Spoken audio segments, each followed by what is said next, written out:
Tapi jelas kalau sudah naik sidik berarti sudah penetapan tersangka, ya. Berdasarkan keputusan MK nomor 21 ya 12 Romawi 2014 menyatakan penetapan tersangka adalah merupakan hasil akhir dari suatu penyidikan.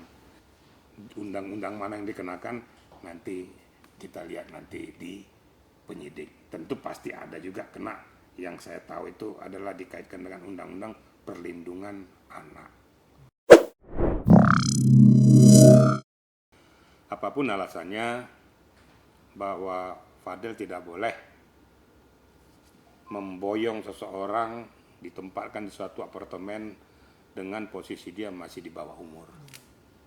Dia kan masih di bawah pengampuhan namanya, di dalam pengawasan orang tua. Itu dulu sudah pernah saya sampaikan. Mungkin dari trik ini yang dikenakan. Yang kedua, yaitu tadi, menggauli anak di bawah umur. Kena juga dia di situ. Ya.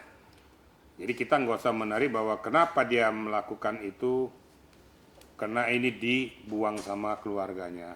Ya kalau dibuang kepada keluarganya, jangan ditampung sendiri dong. Kan ada LPSK. Kan gitu. Ada LPSK. Jadi saya harus luruskan masalah ya. Jadi yang salah saya katakan salah, yang benar saya katakan benar. Nanti tinggal penyidik yang dari Jaksel nanti akan menyoroti permasalahan ini. Aspek mana pidana yang dilakukan oleh Fadel. Saya sudah bisa menduga, ya, yaitu tadi ya, melarikan anak di bawah umur, itu sudah jelas pasti ya. Kemudian melakukan persetubuhan, itu pun perlu dibuktikan juga. Kalau udah di apartemen kan perlu pembuktian. Nah yang tidak bisa dibuktikan itu adalah masalah aborsi, kan gitu. Aborsi ini kan kita tidak bisa serta-merta mengatakan aborsi, karena itu harus ada pertama itu rumah sakit mana yang melakukan, dokter mana yang menangani. Kalau di bawah umur, dia kan di bawah pengampuan. Kalau dia melakukan aborsi, dia harus persetujuan dari orang tuanya. Yang pertama. Yang kedua, harus diketahui oleh pihak kepolisian. Karena dia melakukan aborsi, berarti kalau dia melakukan aborsi, berarti melakukan persetubuhan kepada orang yang sudah dewasa. Agar nanti bisa diambil siapa orang dewasa yang mensetubui dia, sehingga dia hamil. Kan begitu kira-kira ya. Nah, kalau dikatakan naik sidik, ya sah-sah saja. Menurut saya ya memang konstruksinya melarikan anak di bawah umur ya kena pidana. Walaupun ya yang saya monitor Nikita Mirzani sempat membuang nih anak. Ya kalau memang kita piawai, kita harus menyerahkannya kepada LPSK tadi.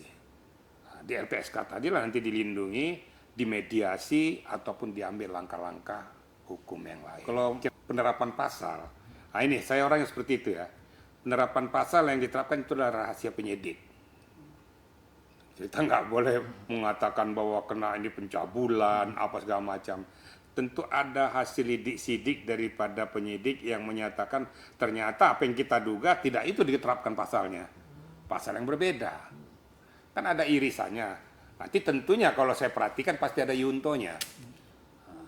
Nah, karena nanti yuntonya itu ya satu ya melarikan anak di bawah umur tadi ya. Yang kedua itu tadi melakukan persetubuhan tadi. Nah, yuntonya di mana penerapan pasalnya nanti, mana yang lebih signifikan, yang kira-kira substantif, itu adalah urusan penyidik. Saya mantan penyidik, saya mantan karawasidik, saya nggak bisa membuka itu di publik seolah-olah saya menentukan bahwa ini dikenakan pasal sekian. Berarti saya dong yang nyidik.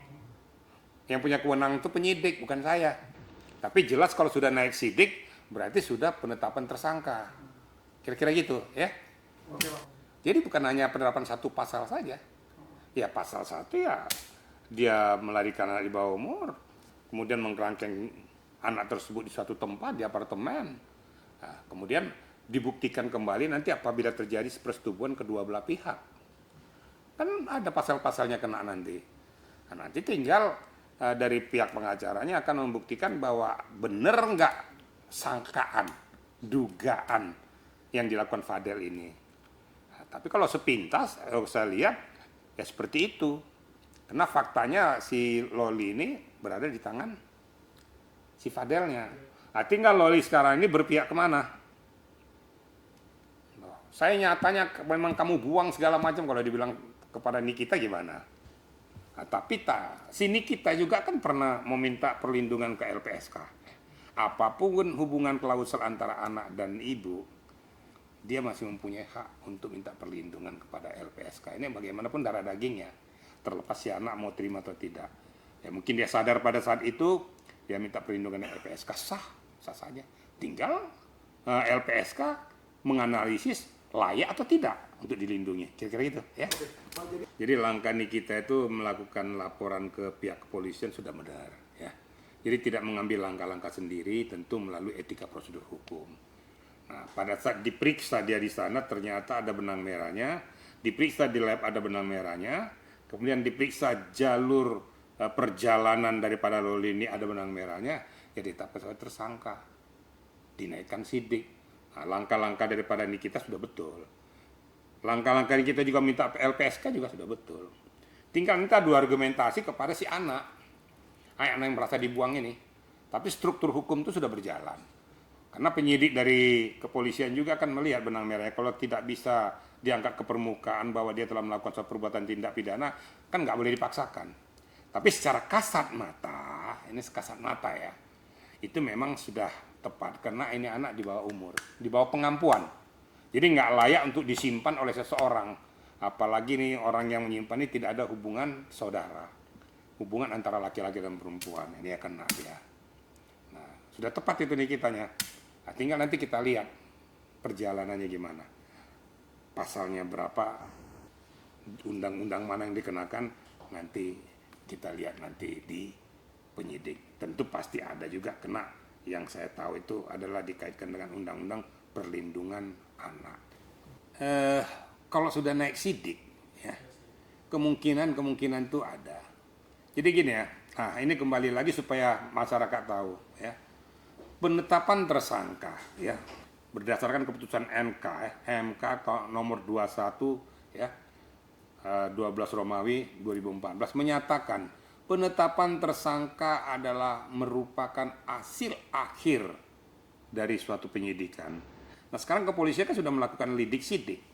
Di dalam lidik sidik ternyata ada benang merahnya, diangkatlah dari lidik menjadi sidik. Kalau sudah berani menentukan sidik berarti untuk menemukan siapa pelaku dan tersangkanya. Kalau belum bisa menentukan siapa tersangkanya, nggak bisa dinaikkan ke sidik. Nah, tinggal siapa yang diduga sebagai tersangka, yang diduga sebagai pelaku, dan ternyata Fadel, ya kemungkinan besar itu ya naik jadi tersangka.